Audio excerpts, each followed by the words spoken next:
¿Cansado? ¿Ya? Porque ahora ni siquiera la clase. Okay. La clase de hoy, querubines, va a referir a los pueblos prehispánicos chilenos, ¿ya? Y a la conquista de México y Perú. México and Perú, ¿ya? Vamos a ver esto nuevamente, chiquillos, a un nivel muy general, muy superficial. No me interesa, chiquillos, que ustedes sean especialistas en pueblos prehispánicos chilenos, porque ni siquiera yo lo soy. De hecho, lo encuentro bastante tedioso este contenido, pero tengo que pasarlo, ¿ya? Así que lo vamos a ver de una manera en la cual yo siempre lo abordo con mis estudiantes, que es agrupando los pueblos prehispánicos dentro de grandes clasificaciones, ¿ya? De esa manera, en vez de tener que estudiarme quizá 4 por 5, 20 pueblos prehispánicos, tengo que estudiarme solamente 4 grandes clasificaciones, ¿ya? Así que resulta más simple, más ameno, amigable para ustedes. Bueno, ¿qué hablamos la semana pasada? Que vamos a esperar que cargue. Por favor, internet. ¿Quieres internet? No. ¿Dónde está cargando? Ahí está, recién. Está más lento que Pepe Rojo esta cuestión. ¿Qué maripán? Está más lento que Maripán. Ya. La clase anterior, chiquillos, de lo que hablamos fue del contexto de la realidad previa a las exploraciones, ¿ya? Al descubrimiento de América, al encuentro de dos mundos, como le quieran llamar, ¿ya? Al comienzo del saqueo, también si le quieren llamar así, llámenlo así, chiquillos. Pero estamos en toda la realidad previa a que el mundo europeo formalmente, oficialmente, comienza a interactuar de manera constante y directa con el pueblo americano, ¿ya? Así que abordamos la realidad europea previa, destacamos algunos elementos claves como la mentalidad que le entrega el Renacimiento al ser humano, las exploraciones oceánicas, la importancia del Atlántico, chiquillos, que recuerden que la importancia del Atlántico era ser un puente, un medio que permitía establecer el contacto entre dos mundos o mundos completamente opuestos, lejanos. Por ejemplo, en el caso de Portugal, contactar lo que es Europa con la parte desconocida de África y llegar a la India, me establece un camino. Y en el caso de Castilla y Aragón, España, me establecía el camino para poder llegar a lo que son las Antillas, ¿ya? A este conjunto de islas que forman el Caribe. Ahí estaba la importancia, chiquillos. Es cumplir este rol de puente, de establecer vías de comunicación, vías de contacto, ¿ya? Y mientras, en el ámbito americano, chiquillos, tenemos que existían dos grandes imperios para la época, el imperio azteca, ubicado en la zona del México central, y el imperio inca, que se ubicaba en lo que hoy día conocemos gran parte de la zona andina, ¿ya? Parte importante de Ecuador, el sur de Colombia, parte de Perú, Bolivia, Chile, Argentina. ¿Ya? O sea, varios países estaban metidos. Explicamos a nivel general qué características tenían, cuál era su importancia, y de ahí, chiquillos, quedamos en pausa y ahora comenzaremos a ver cuál era la realidad en específico de este querido y hermoso país llamado Chile.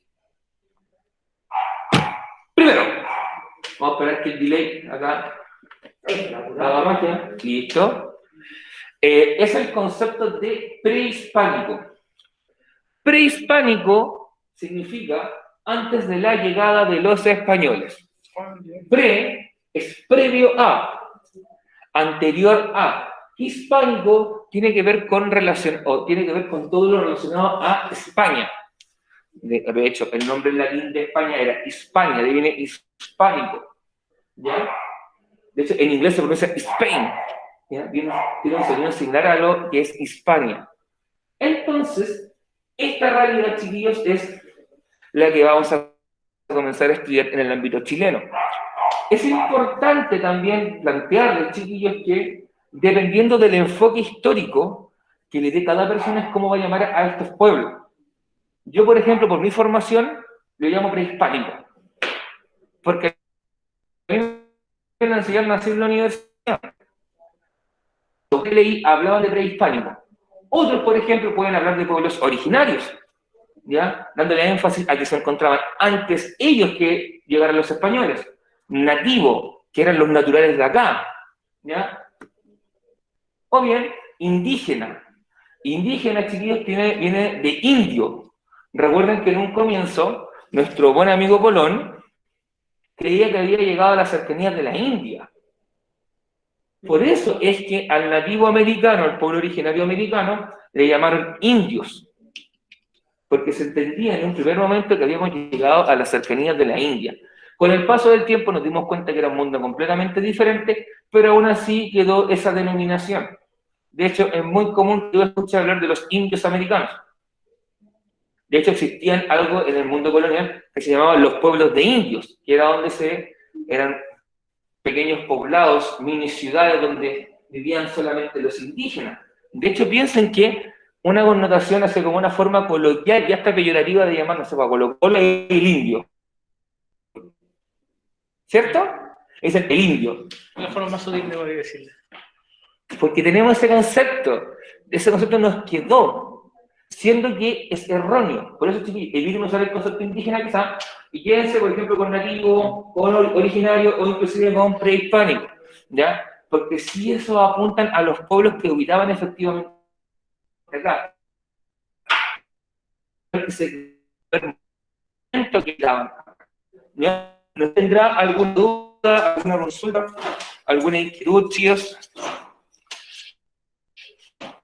¿Algún cuestionamiento? ¿Algún reparo? ¿Algún pero? ¿No? Macanudo, como diría mi abuelito. Que en paz descanse. Vamos con la siguiente. Vamos a explicarle. Ya. Entonces, chiquillos.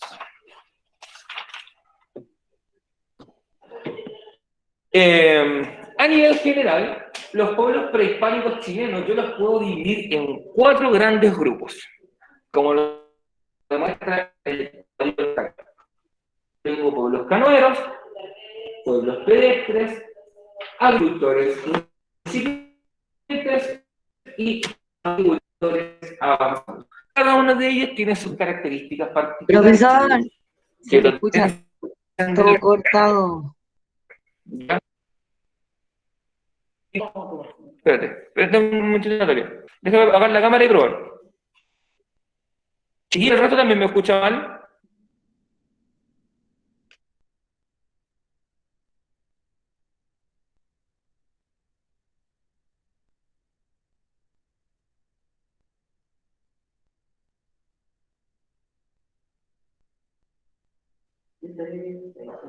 No, pero tengo acá.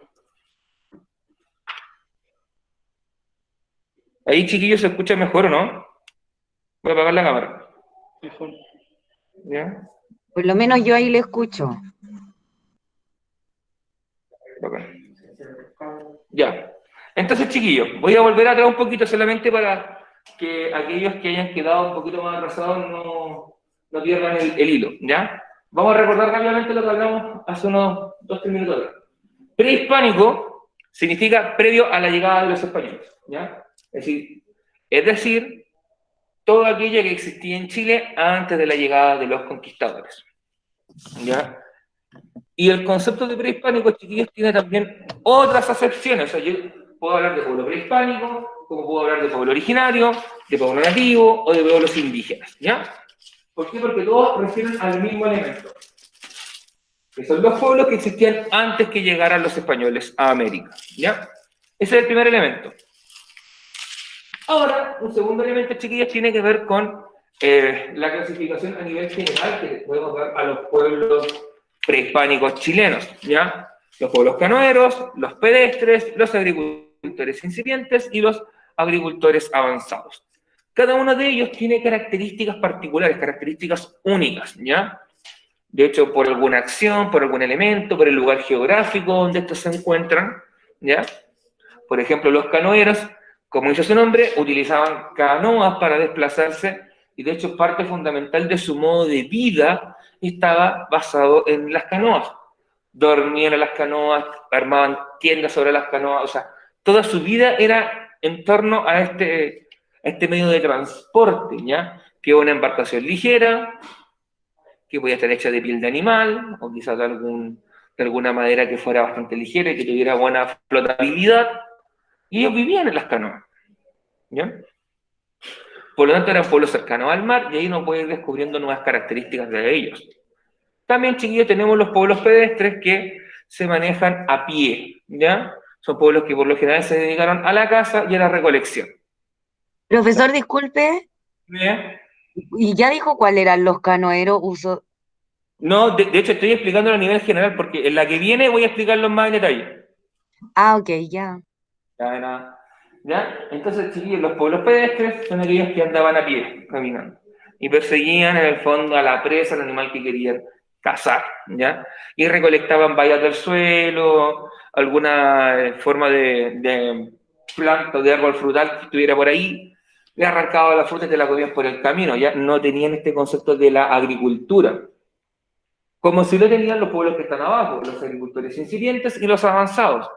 La diferencia entre ellos es el nivel, el grado de tecnificación, de desarrollo que llevaban a cabo los pueblos.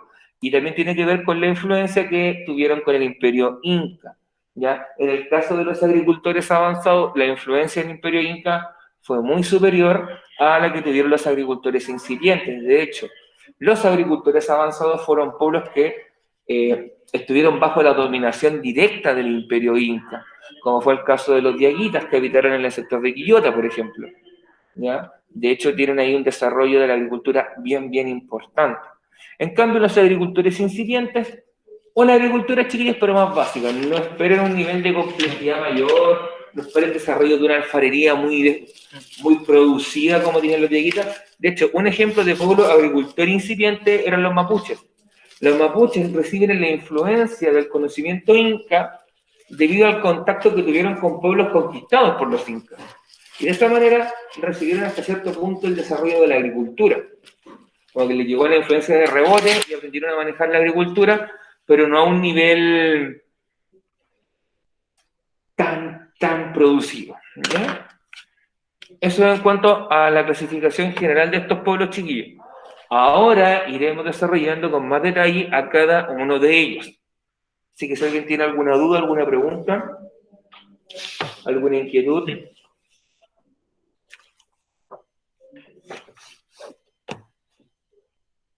¿No? Yo, profesor, incipiente con avanzados. Ah, el incipiente velo como menos desarrollado y el avanzado como más desarrollado. Ok. No, no te compliques con eso.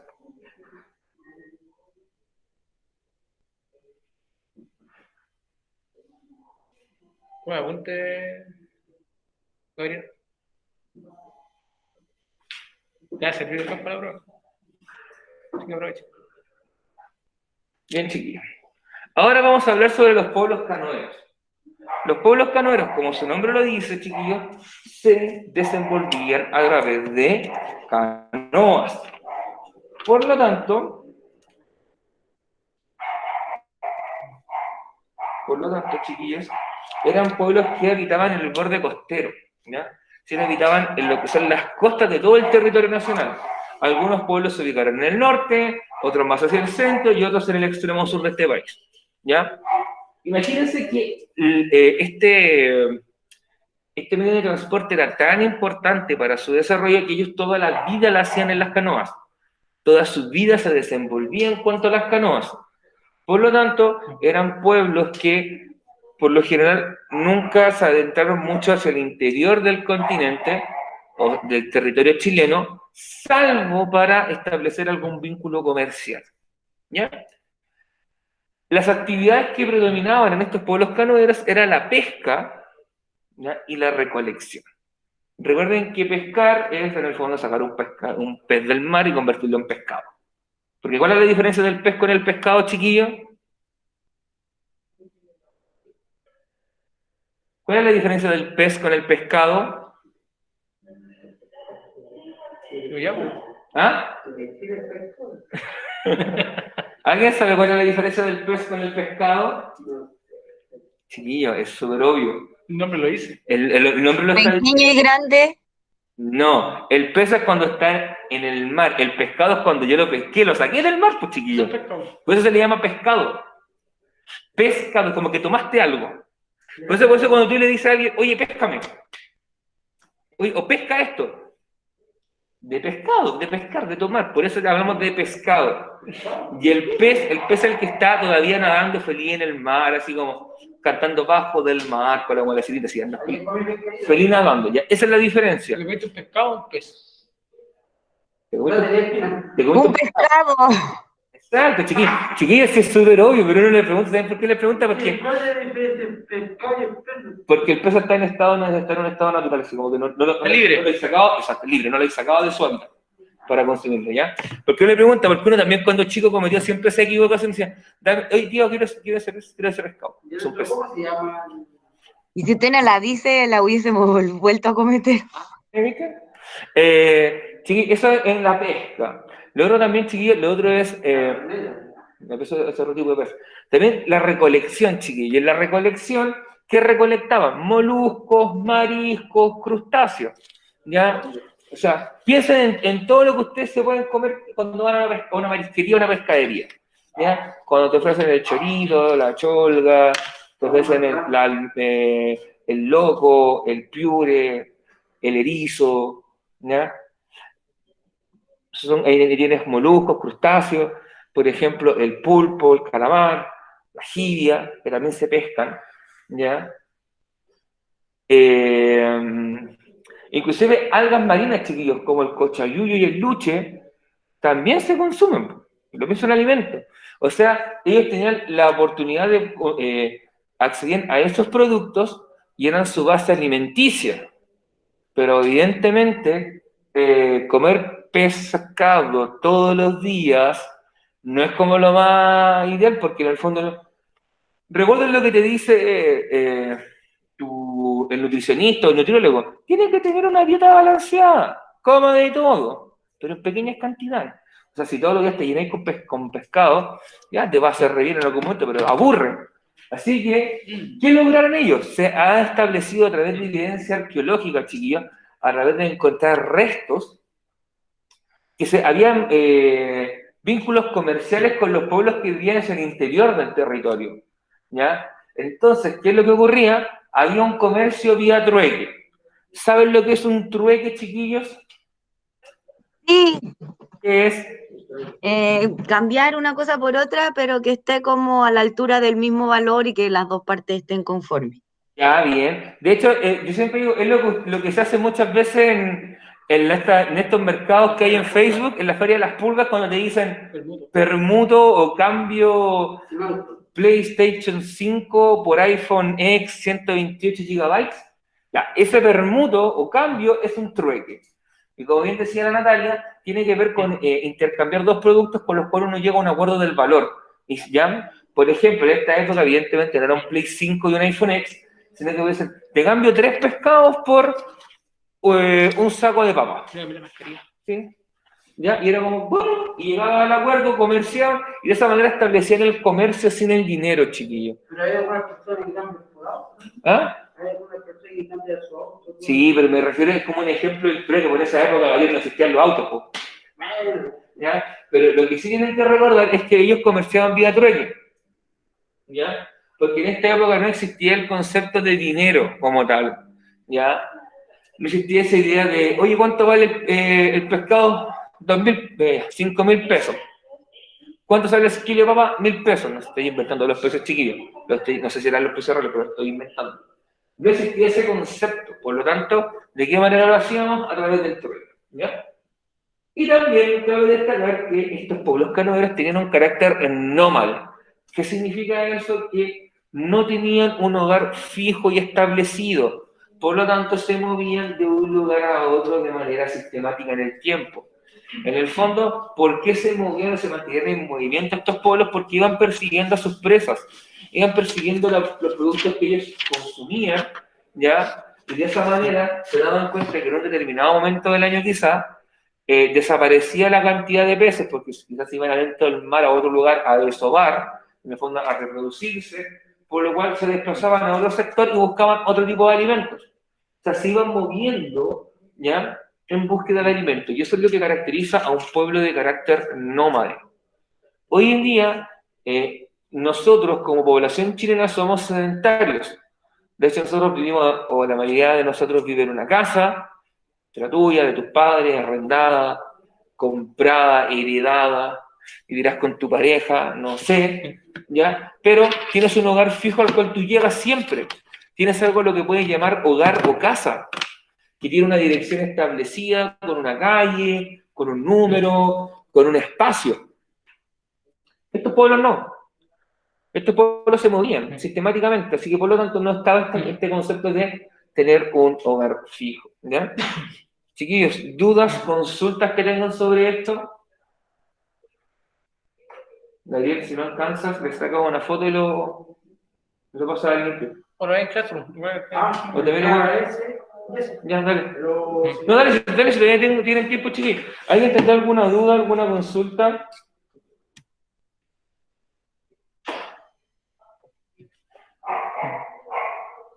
Yo sé. Bueno, sí. ¿Ah? Que le había invitado aquí porque está viendo los chiquillos conectados. Ah. ¿Qué es touch? No sé. Denme un segundo, chiquillos, y avanzamos, ¿ya?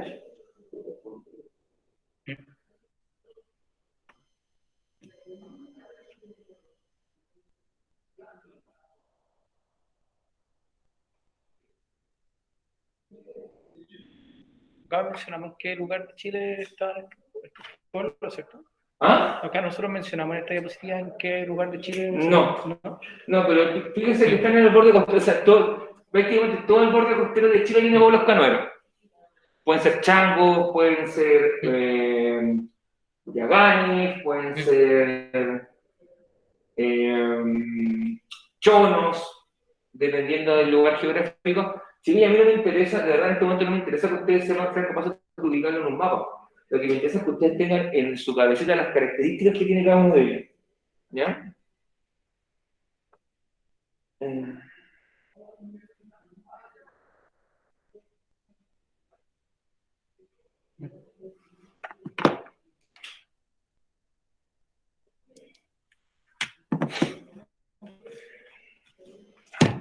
Ya, chiquillos, voy a avanzar al siguiente diapo. Ahí vienen, chiquillos, cómo vivían estos pueblos. Ya, son imágenes de finales del siglo XIX, comienzos del XX, o sea, son fuera de la época de la conquista, de los pueblos prehispánicos, pero son de los pocos pueblos que sobrevivieron la época de conquista, la época de colonia. ¿Por qué sobrevivieron? Porque están al sur del país, y ustedes recuerdan, o lo que van a ir conociendo en las próximas semanas, es que los españoles no conquistaron todo lo que conocemos como Chile. De hecho, llegaron hasta el río Biobío donde están los mapuches, porque no pudieron pasar a los mapuches. Por lo tanto, todo el pueblo que se encontrara al sur de los mapuches logró sobrevivir con relativa tranquilidad esta época. ¿Ya? Y ahí tenemos estos pueblos chilenos, son de finales del 1800, comienzos del 1900. ¿Ya? Y aquí ustedes pueden ver cómo anda toda la familia en la barca, hasta con el perro incluido. ¿Ya? Y cómo... Profesor, y constantemente estaban en las canoas, o sea, siempre Era su modo de vida. En el fondo ellos estaban acostumbrados a andar siempre en canoa. Para todos los lados en la canoa. ¿Ya? Qué raro. Que para nosotros suena raro porque no estamos acostumbrados. Pero piénsalo de una manera similar quizá a como, guardando todas las proporciones, como los gitanos. Ya que andan de un lugar a otro, ubican un lugar, se quedan un tiempo, luego se van. Aquí es algo similar. Claro, ¿ya? Fotografía real, ¿cierto? Sí, son de finales del siglo XIX. Las dos fotos de Jesús son de finales del siglo XIX, o sea, de finales de los 1800, comienzo de los 1900, y fue cuando este pueblo comienza a desaparecer. ¿Ya? Este pueblo desaparece, tiene una historia bien trágica, chiquillos, de los pueblos canoeros que quedaron en el sur de Chile, porque muchos de ellos fueron exterminados para los lugares por los cuales transitaban o habitaban, ya fueron utilizados para la ganadería de la oveja. Estos pueblos que están en Tierra del Fuego. Por ahí son de este tipo. Yeah. ¿Ya? De hecho, algunos de ellos fueron llevados a Europa en los que se llamaron los zoológicos humanos. O sea, imagínense, no sé, esta imagen, tomaban a los niños, se los quitaban a su familia, se los llevaron a Europa y los mostraron como un circo de fenómenos, prácticamente. Los mostraban como estos pueblos incivilizados, bárbaros, que vivían casi en la edad de piedra, según ellos, y los mostraban de esa manera. Y fueron como una atracción turística que se llevaba a las grandes ciudades de Europa. De hecho, literalmente fueron expuestos en zoológicos. ¿Ya? O sea, estaba la jaula del gorila, del león, y venía la jaula de estos tipos. a ese nivel, ¿ya? De hecho, hay documentales que buscan reconstruir cuál fue la vida de esas personas que fueron llevadas a la fuerza a Europa, ¿ya? Y que fueron de estos pueblos prácticamente no queda nadie. Creo que debe quedar una persona, quizá un par de personas que tengan ascendencia directa de estos pueblos. Quizás descendientes que se fueron mezclando con el chileno, queden más, pero por ejemplo se perdieron las costumbres, las tradiciones, el modo de vida. De hecho, en la imagen que está en la proyección a la izquierda, están cazando un bicharraco que estaba en el agua, no sé qué será. Como un... Si tiene pinta como ser un pudú, una cuestión así como un ciervo o algo por el estilo. No es grande. Tienen como ser un tipo ciervo o algo así, algún animal introducido. Acá, mira. De hecho, perdón, chiquillo. ¿Cómo hacer un zoom? Ahí. Ese animal, Fácil, animal. ¿ya? Y fíjate cómo lo está cazando de la balsa con una lanza, o sea, ¿ya? Entonces te digo, eran un pueblo que tenía otro estilo de vida, otras tradiciones, y de hecho podríamos decir hasta cierto punto que quedaron detenidos en el tiempo, ¿ya? Porque si nosotros consideramos a los pueblos del Chile central, en el 1500 probablemente la cultura y las costumbres de ellos era bastante similar, que claro, quizás no estaba el perro, porque el perro llegó con los españoles, pero el resto era muy similar, ¿ya? Y no cambió en siglos. O sea, eso te habla de, en el fondo, cómo vivían estos pueblos. De aquí tenemos un poquito más de información, porque estos pueblos permanecieron muy similares desde el siglo XVI hasta el presente, bueno, hasta el siglo XIX. ¿Ya? Ahora vamos a hablar de los pueblos pedestres. Pedestre quiere decir que andan a pie, a patita, caminan. ¿Ya? También son nómades, pero en este caso, los pedestres, chiquillos, lo que hacían principalmente era perseguir a sus presas, que eran animales, y también recolectar frutos, bayas, hierbas, ¿ya? Con las que se alimentaban. Estos pueblos pedestres por lo general se ubican en el sur de Chile, o sea, de los mapuches hacia abajo, hacia el sur del país. ¿Por qué? Porque estos pueblos pedestres no recibieron la influencia del imperio inca, chiquillos. No recibieron el conocimiento que les habría permitido desarrollar la agricultura, por ejemplo. Eran pueblos bien rudimentarios, ¿ya? Piensen que lo único que hacían, o lo que hacían por lo general, era juntarse en un grupo, ya una tribu, un grupo así, y iban caminando persiguiendo animales que cazar, pequeños mamíferos, ya principalmente, por ejemplo en el pudú, ya, algún ave, ya, de la cual pudiésemos extraer carne. No me digan la gallina, chiquillos, porque la gallina no es de acá. La gallina viene de Europa, la gallina que nosotros conocemos viene de Europa. Al igual que el chancho, o cerdo, se le quieren llamar, ya, la oveja, la cabra, el carnero, el cordero, el vacuno, ¿ya? Lo que se llama bovino. Todos esos animales vienen de Europa. De hecho, en América, lo único similar a un ave de corral que teníamos era el pavo. Profesores, ¿ellos igual son nómades? Sí, de hecho ahí dice, chiquilla, dice nómades. Ahí dice que son nómades, exacto, porque se desplazan persiguiendo. Ahí dice espacialmente. Sí, espacialmente. O sea, a nivel del espacio, ¿dónde se ubican? ¿En qué parte de Chile se ubican? A eso voy. ¿Ya? No lo pienses como el espacio exterior. Ah, ya, ok. Sí, cuando hablo de espacialmente, me refiero al lugar que utilizan en el territorio, ¿ya? Pues a veces se llama espacio. Claro, nosotros tenemos la costumbre de asociar el espacio exterior, en el fondo, a los marcianos, a las estrellas, a Salfate y cosas por el estilo. ¿Ya? Pero no, claro, Por evidentemente. eso yo le decía. Sí, está bien, está bien. De hecho, esas preguntas también que le hagan, chiquis, si tienen alguna duda en cuanto al concepto que se utilizan. Entonces, recuerden, son nómades, o sea, persiguen a su presa, se dedican a la caza y recolección, ¿ya? Y se ubican sobre todo en la parte sur de Chile. En esa parte de Chile que no tuvo contacto con los pueblos, con el imperio inca, ¿ya? También fueron pueblos chiquillos que comenzaron a perder fuerza, entrando en el siglo XIX, cuando Chile comienza a ocupar el territorio nacional. Lo que nosotros hoy día conocemos como Chile, cuando comienza a ser ocupado, estos pueblos comienzan a ser desplazados, exterminados, y prácticamente muchos de ellos ya no existen. Aquí estaban los Onas, estaban los, si no me equivoco, los Tehuelches, ¿ya? Hay otros pueblos que de verdad que no me los sé, así por eso no los voy a decir más porque no me quiero equivocar. Pero son pueblos que se ubicaban en el sur, ¿ya? Aquí tenemos una imagen de cómo vivían, ¿ya? Fíjense que vivían en carpas, chiquillos, ¿ya? Aquí arriba tienen...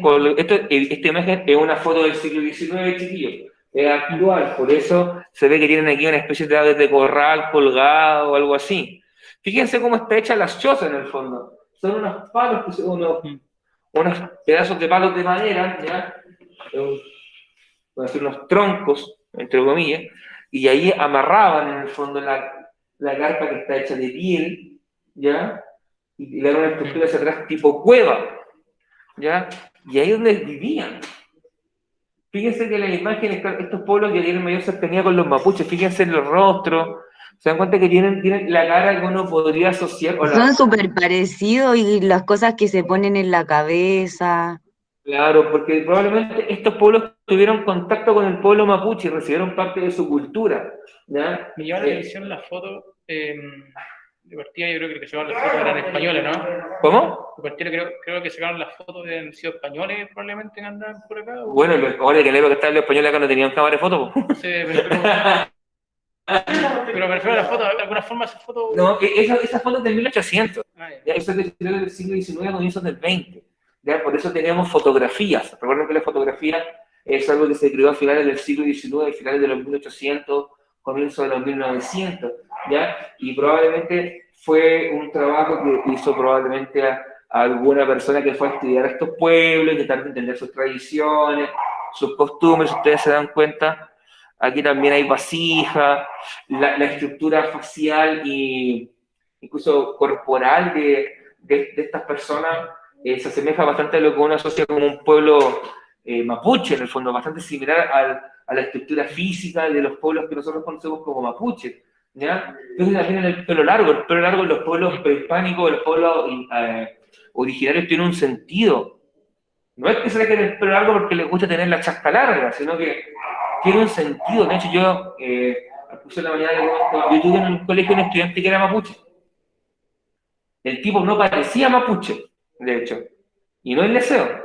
Era blanco, rubio, ojos verdes, medía 1,85 m. Cero pinta de... Pero él tenía apellido y tenía la documentación que demostraba que era mapuche. Y él me contaba que el pelo largo para él tiene un sentido espiritual muy profundo, por eso no se cortan el pelo. No se lo cortan, ¿ya? Era el único estudiante varón del colegio que tenía permitido andar con el pelo largo. Y con moño, con colita de caballo, con moño, ¿ya? O sea, tiene un sentido muy, muy importante, pero fuera de eso, dense cuenta del modo de vida. Se dista mucho a nuestro modo de vida, dista mucho al modo de vida de un sedentario, porque, por ejemplo, no tienen herramientas para, por ejemplo, trabajar la tierra. No tienen una asada, no tienen un arado, no tienen una hoz para cortar la maleza, nada. O sea, viven de lo que la naturaleza les da. ¿Ya? Y este modo de vida, chiquillos, quizá evolucionó un poquito en cuanto a los productos que cazaban, a los que obtenían, pero en esencia no dista mucho, no se diferencia mucho del modo de vida que habrán tenido en el 1600, 1500. Vamos al siguiente, que son los agricultores incipientes. Aquí ya encontramos pueblos sedentarios. Sedentario es un grupo, chiquillo, que habita un lugar fijo, tiene una casa, tiene un hogar, ¿ya? No vive persiguiendo el alimento porque él ya es capaz de producir su propio alimento. Y en este caso, es el alimento agrícola.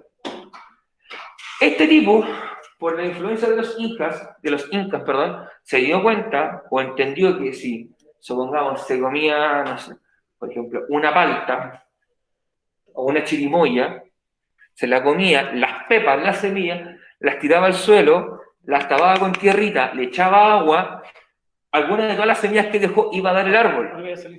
Y algo iba a salir y de ahí iba a obtener más fruta, más alimento.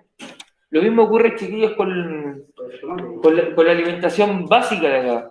Que, por ejemplo, acá lo que más se daba era la papa, el zapallo, ese zapallo camote que le llaman. Profesor, entonces incipientes como con lo más básico en agricultura, lo que es comida. Claro, en el fondo una agricultura bien simple, ¿ya? No con el desarrollo como el que tenía el que vimos la semana pasada con los incas. Sino que bien, o sea, cacharon que si yo tiraba la semilla y le echaba agua, crecía algo.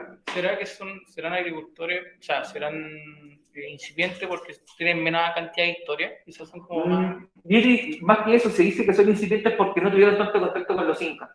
No recibieron ese influjo del Inca como civilización potente que manejaba la agricultura, ¿ya?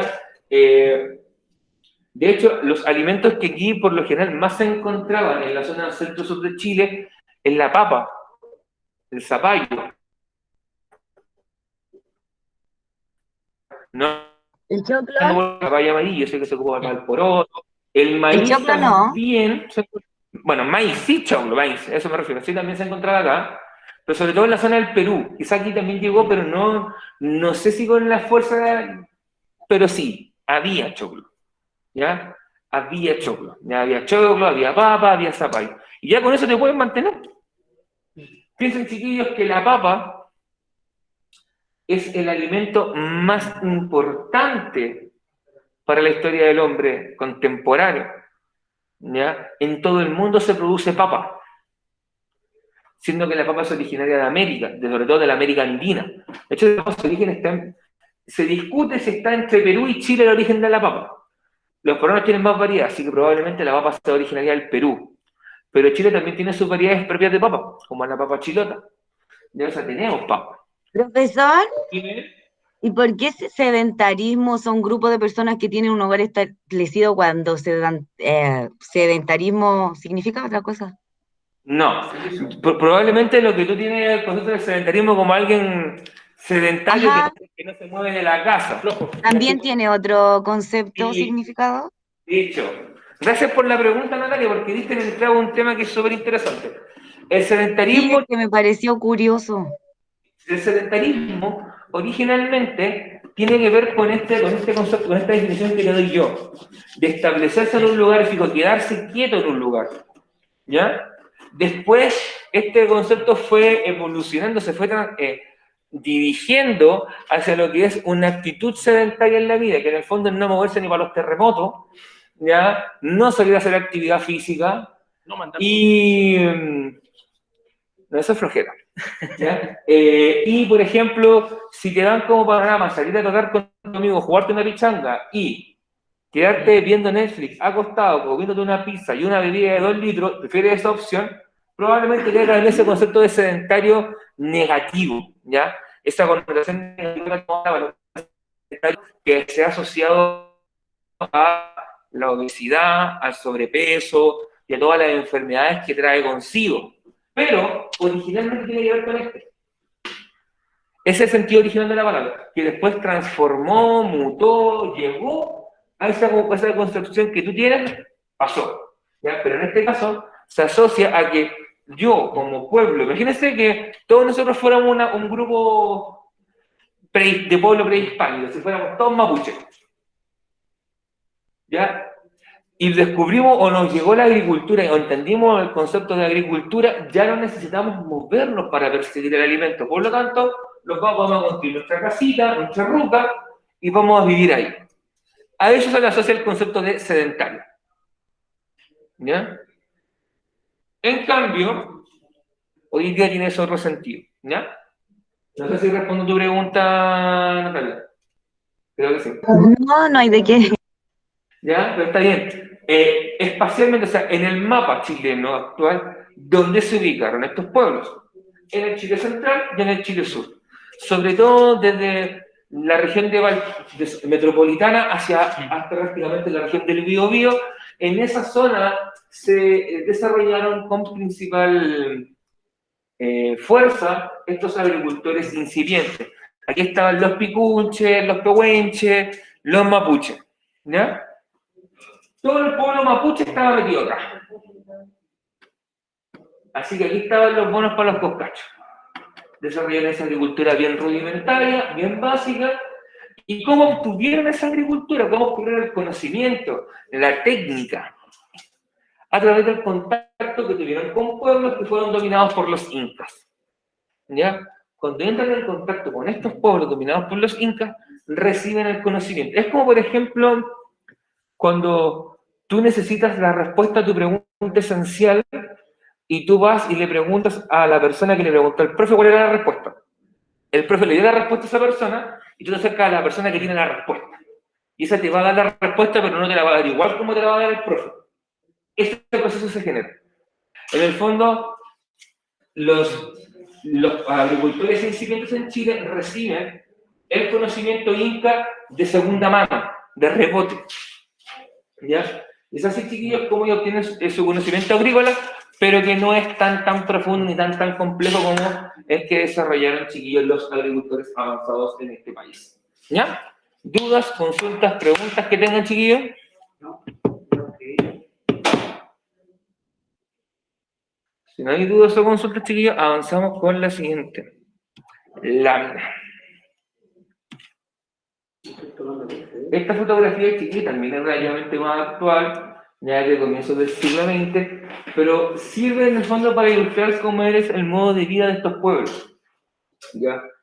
Hay ciertas variaciones, por ejemplo, en esta época, en la época prehispánica, no tenían la rueda. No, hay con una guerrera. No tenían el ganado, no sé si era un ganado, no sé si no veo ganado. Profesor, Dime. esas ruedas antes eran como puro fierro, ¿no es cierto? Las ruedas ¿O era eran madera? era una madera que se le daba Es la que forma. yo lo vi Sí. el otro día en un documental que me gusta ver programas y salía como hacían esas ruedas. Hay de fierro y de madera. Estas no sé de qué serán, probablemente sean tienen pinta de ser madera, Gancho. ¿Ya? Tienen pinta de ser de madera, pero lo que me interesa es que ustedes vean, por ejemplo, aquí se ve, la gente, las personas que se ven acá abajo, son mujeres que son del pueblo mapuche, de hecho se les reconoce por esto, no sé si se logra ver acá, pero que tienen la clásica joyería mapuche, ¿ya? Por lo cual sabemos que es un pueblo mapuche, ¿ya? Esto evidentemente es de comienzos del siglo XX, pero el modo de vida de ellos, chiquillos, a pesar de los siglos que han pasado, no ha cambiado mucho. Siguen siendo agrícolas, siguen siendo agricultores, evidentemente mucho más tecnificado que en el siglo XV, siglo XVI, pero siguen dedicándose a la agricultura, siguen viviendo en rucas, chiquillas, que son viviendas bien rudimentarias. Ahora sí, mucho más desarrollada que... ¿Ya? Pero como dice acá Estefano, muestran un desarrollo, chiquillos, muy superior al que veíamos en pueblos anteriores, ¿ya? Como era el caso de los pueblos pedestres y los pueblos canoeros. ¿Ya? No sé si alguien tendrá alguna duda, alguna consulta, chiquillos. Ir a trabajar, me gusta. ¿Ya? Y probablemente, chiquillos, este va a ser el último pueblo que vamos a ver, ¿ya? Que son los agricultores avanzados. Los agricultores avanzados también eran pueblos sedentarios que se dedicaban, chiquillos, o sea, que tenían un hogar establecido, tenían su casita ya, su vivienda, donde vivían con su familia, dentro de un contexto mayor que era un pueblo, una comunidad. ¿Ok? Estos pueblos avanzados, chiquillos, recibieron una influencia bastante importante del Imperio Inca. ¿Ya? El Imperio Inca, como ustedes recordarán, era un imperio bastante grande que habitaba el territorio nacional, gran parte del territorio nacional, perdón, y ellos desarrollaron un tipo de trabajo que se llamaba las mitimaes. Abajo está definido lo que es la mitimae, ¿ya? Era una forma de pago de tributo, de impuestos, donde el Imperio Inca movía gente de diversos lugares del imperio para que trabajara en la tierra. En el fondo, ¿qué hacían? Tomaban gente de distintos lugares del imperio, la desplazaban a la mitimae y le traían a trabajar. Y que trabajaran el campo, y sobre todo el campo, y también generaran alfarería, que la alfarería, recuerden que son el trabajo que se hace con arcilla, con greda, para construir una vasija, un plato, un vaso, cosas por el estilo. De hecho, Quillota, como ciudad, era capital de una de las provincias del Imperio Inca. ¿Ya? El Imperio Inca tenía estas 4 grandes regiones, que eran los suyos: el Anti suyo, el Coya suyo, Chincha suyo, dije Anti suyo, Coya suyo, Chincha suyo, Conti suyo, que eran las 4 regiones del Imperio Inca. Después estaban las provincias, y Quillota era una capital de una de las provincias del Imperio Inca. De hecho, Quillota, a pesar de que nosotros hoy día lo veamos como a huevo como ciudad, Quillota es una ciudad chica. Quillota en esta época era una ciudad importante, chiquillos. De hecho, aquí llegaban mitimaes, llegaba gente a trabajar a este sector, porque ya desde la época de los incas se sabía que este valle, que el valle de Quillota, que está bañado por el río Aconcagua, era una zona sumamente fértil agrícolamente, con un potencial agrícola incomparable. De hecho, tiempo después, cuando Chile es conquistado por los españoles, Pedro de Valdivia decide dejar a Quillota como su hacienda personal. De hecho, la deja como su casa de campo, porque la tierra era tan buena que se la dejó para él. Dijo, ok, aquí voy a poner mi Profesor, Dime. disculpen, si lo dijo no escuché, mitimaes, ¿qué significa? ¿Está definido acá abajito? ¿Ven el esquema que abajo dice mitimaes y aparece como un recuadro en naranja? Natalia, Perdón. Está bien, no te preocupes, pero ahí está la definición de lo que es mitimaes, ¿ya?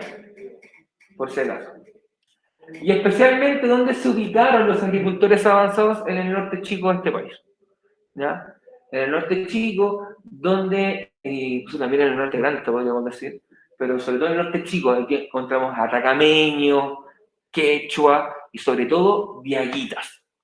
Los diaguitas, chiquillos, fueron el pueblo que habitaron el valle de la Aconcagua. El sector de Quillota estuvo habitado principalmente por gente diaguita, ¿ya? Y los diaguitas fueron el pueblo más avanzado que tuvo Chile. El Chile prehispánico, el pueblo más avanzado eran los diaguitas. De hecho, hasta cierto punto llegaron a ser los regalones de los incas en el territorio. Aprendieron mucho de ellos, el desarrollo de la agricultura, de la alfarería, ¿ya? Y además que eran un pueblo que le daba muy bien a estas actividades productivas. Por lo tanto, fueron el pueblo quizás más avanzado. De hecho, eso te explica también el por qué en este sector, en Quillota, tú puedes encontrar fácilmente, haciendo una excavación de unos cuantos metros de profundidad, puedes tener la posibilidad de encontrar artesanías diaguitas.